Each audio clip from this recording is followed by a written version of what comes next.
Good day, students. Welcome to Mathgotserved.com. In this clip, we're going to be going over section 3.15c of our virtual calculus text on differentiation. We're going to be looking at how to carry out the implicit differentiation technique. A sample problem that we're going to be attacking in this presentation is pictured here. Find dy dx, where sine quantity x squared plus ln x plus xy equals e to the y plus root x. Don't forget, we have two practice problems at the end of this tutorial that we'd like you to try out in order to demonstrate mastery of the contents of our tutorial. Alright, the instructions for the examples we're going to work on, we are to find dy dx for the given equations.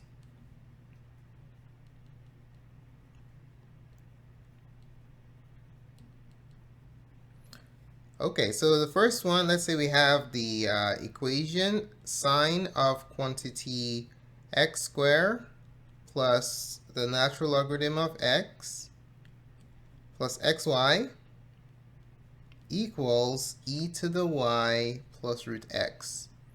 So we can clearly see that we're going to be using implicit differentiation technique for this problem. Well, how do we know that we're to use implicit differentiation? Well, because this is an implicit equation, it is not solved for y.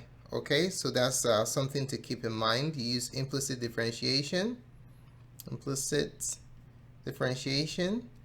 when your equation is not solved for y explicitly, not solved for y, or y is not isolated. All right, that's how you know to use implicit differentiation. Okay, so let's go ahead and do it. So what we're doing is we're finding the derivative with respect to x of the entire equation. All right, so what you're looking for the derivative with respect to basically indicates what you have to pay attention to when you're differentiating each term of this equation. Okay, so since we are differentiating with respect to x, we're looking for agreement with x. Okay, so we're looking for agreement with x. Any term that has x as the only variable, we have agreements with that term. Any term that has any other variable, we have to differentiate that variable with respect to x. We have to reflect that disagreement by adding d of that variable dx. So d dx means agreement with x. If a variable doesn't have if a term doesn't have x as the only variable, then we have to indicate the disagreement by having d of that variable with respect to x. Okay, so let's go ahead and differentiate. So let's take a look at the terms that are in agreement and the ones that are not, just to have you watch out for what's going on. So for this composite function here, you notice the only variables are x's. So this is we have agreement here with what we're differentiating with respect to, which is x. For the next term, we have a mix of x and y. So this is a disagreement because we have another variable present. This guy right here is not x only, it's something else. It's a y. So we have disagreement here. And then this one, we have agreement because x is the only variable. So these terms that have other variables, when we're differentiating the other variable, we have to add on, in this case, dy dx to indicate disagreement. All right. So what we're going to do now is we're going to differentiate each term separately on the side, just to do a real quick review on our differentiation rules. And then we are going to apply it to this problem. So the first rule that we're going to be using for the first term is the chain rule. So if you have a composite function, f of g of x, and you're differentiating that, you do this real quick. You differentiate the outer, holding the inner fixed, times the derivative of the inner. We're going to be applying that to this composite function. So derivative of sine, that's the outer function. We know the derivative of sine is cosine. And then we have x squared, the derivative of that. Let's put a prime there. Derivative of x squared using the power rule is 2x. We have agreement. Okay, so we don't have to add anything dx. Derivative of your natural logarithm function is 1 over x. So we're going to be putting all these together in the chain rule above. Okay, xy. Xy, we have a mix. We have the product of two variables, x times y. So that means we're going to be using the product rule. U times v. If you're differentiating the product of two functions, it's going to be v u prime plus u v prime. So that's what we're going to be applying there. So let's go ahead and do it. So we have xy prime. Prime is the same thing as dx, okay? So keep that in mind. So we have v is our v is y, the second one, and then u is x. So when we apply the product rule, we have v, which is y, times the derivative of x is just 1, plus u, which is x, times the derivative of v, which is just 1. But since there's disagreement, we're going to reflect that by putting dy dx, let's just put y prime. Okay? They're the same thing. All right, moving along, the derivative of e to the y is just e to the y, but since we have this agreement, we have to add on y prime. And then the derivative of the square root of x is just in a simplified form is 1 over 2 root x. Okay, let's go ahead and put all this together in differentiating this function right here. So if we do the chain rule for the first term, we have the derivative of the outer cosine x. So we have cosine x, but the inner function, we'll put it into the derivative of the outer, which is x squared plus ln x. And then times the derivative of the inner, which is just the combination of these two, times 2x plus 1 over x. Okay, and then when we apply the product rule to xy, we've already done it here, y plus x times 1 times y, xy prime. And that equals, on the right side, if we differentiate that, we have e to the y, y prime, plus 1 over 2 root x. Okay, so now what we're going to do is just algebra, all right? We're going to collect all the terms that do not have y prime to the left side, and then all the terms that have y prime, we'll collect it to the right side of the equation so we can factor out y prime and divide by the coefficients. Okay, so let's collect everything that has that does not have a y prime component to the left. So we reorder these two. We write it as 2x plus 1 over x. We're not going to simplify this one, okay? Cosine x squared plus ln x, and then plus y.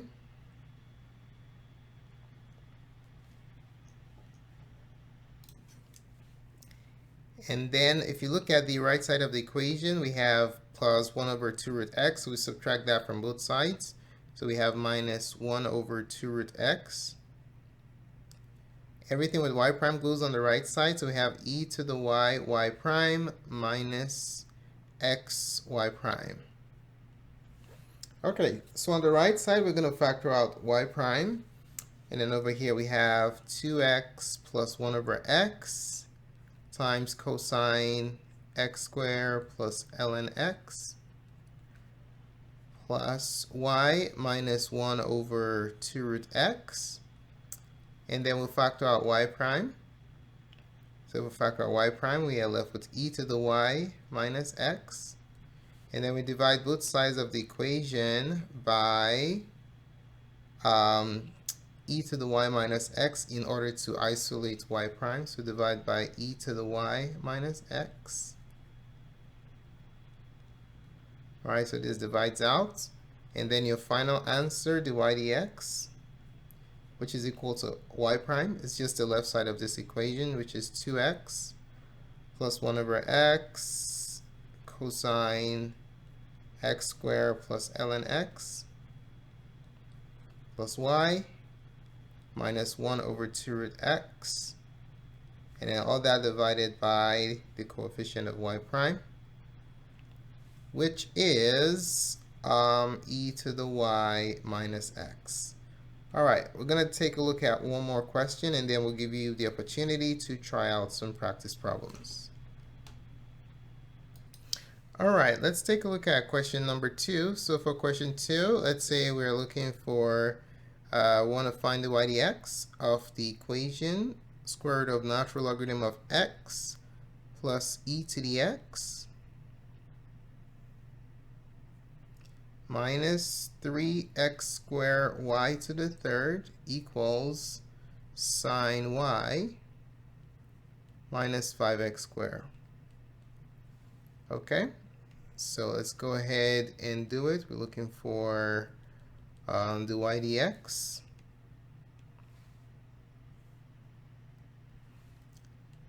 Or y prime. So we're looking for the derivative with respect to x of this entire business here. Square root of a natural logarithm of x plus e to the x minus 3x squared y to the third equals sine y minus 5x squared. Okay, so we're going to be using implicit differentiation here. It's obvious since we have an implicit equation. Y is not isolated, so let's go over the rules that will guide our problem solving process. For this composite function here, we're going to be using the chain rule. F of g of x prime is the derivative of the outer evaluated at the inner times the derivative of the inner. In this setup, the outer function is the square root function, so square root derivative of root x is 1 over 2 root x. The derivative of the inner function, there are two of them. You have the natural log function. Its derivative is 1 over x. And then the derivative of the exponential function is just itself. Okay. All right. So don't forget, this term right here, we have complete agreement because there's no y. Here we have disagreement because of this y component. This one we have disagreement. And then here we have complete agreement. Pay attention to the variables you're differentiating with respect to and the variables in each term so that you can reflect the disagreements accordingly. Okay, so for 3x squared y to the third, we're going to be using uv, the product rule, uv prime. So we have v u prime plus uv prime. In this setup, we're looking for 3x squared y. So we can call the first one u and the second one v.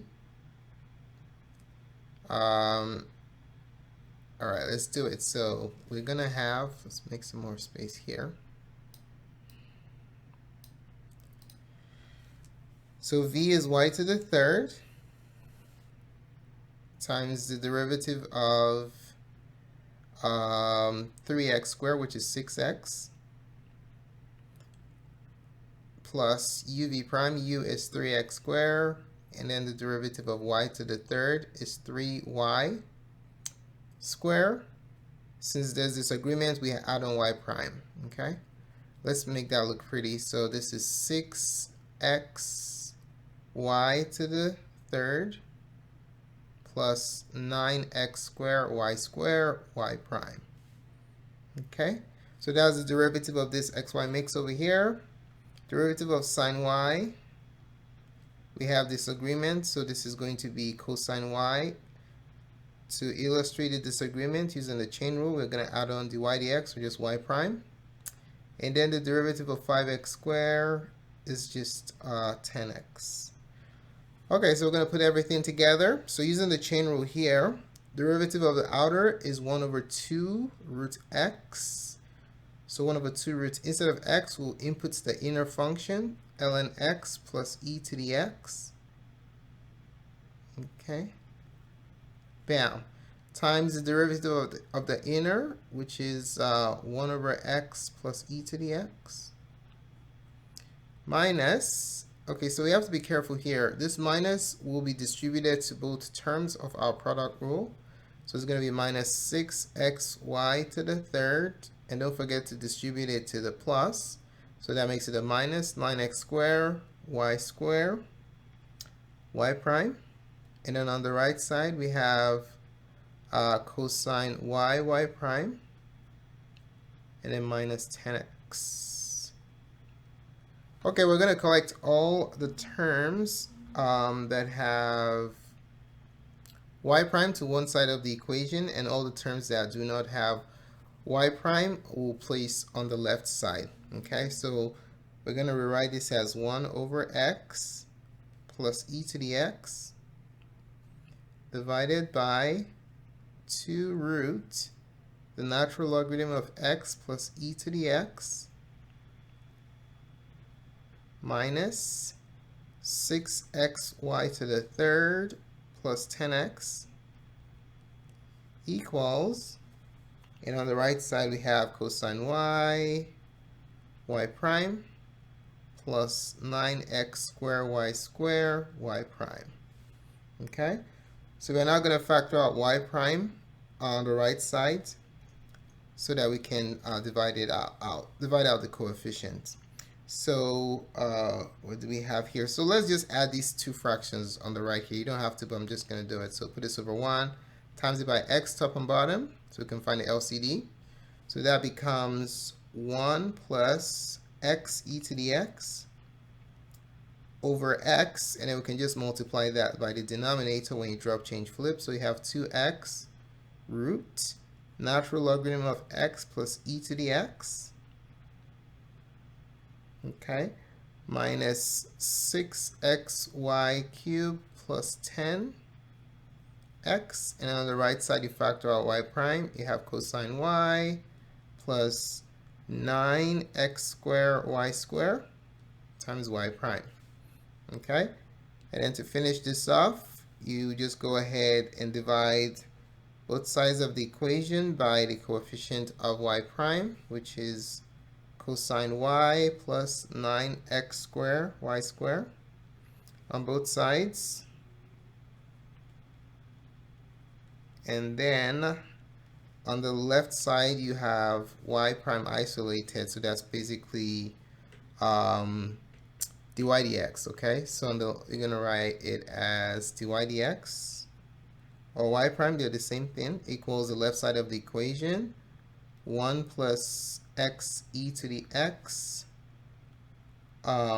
over, do that again, that divided by 2x root natural logarithm of x plus e to the x, first part of the numerator, minus 6xy to the third plus 10x.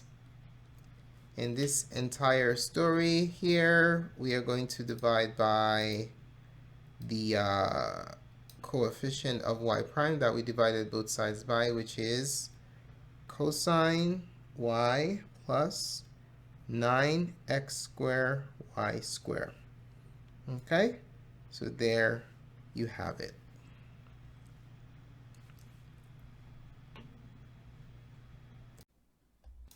All right, now it's your turn to try out some practice problems.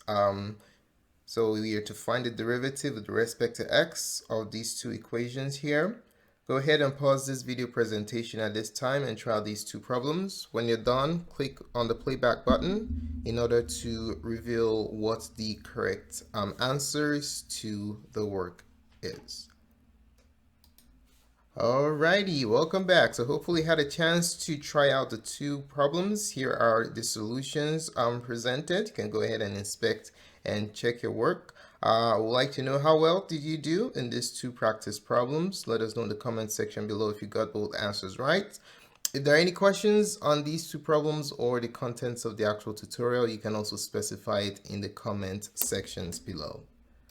Thanks again for taking the time to watch this presentation. If you found the contents of this presentation helpful in your studies of calculus, do give us a like or thumbs up. Your positive feedback is very important to us. Don't forget to subscribe to our channel, and to gain access to tons of support resources, you can visit our website at mathgotserved.com. Thanks again for watching and have a wonderful day. Goodbye.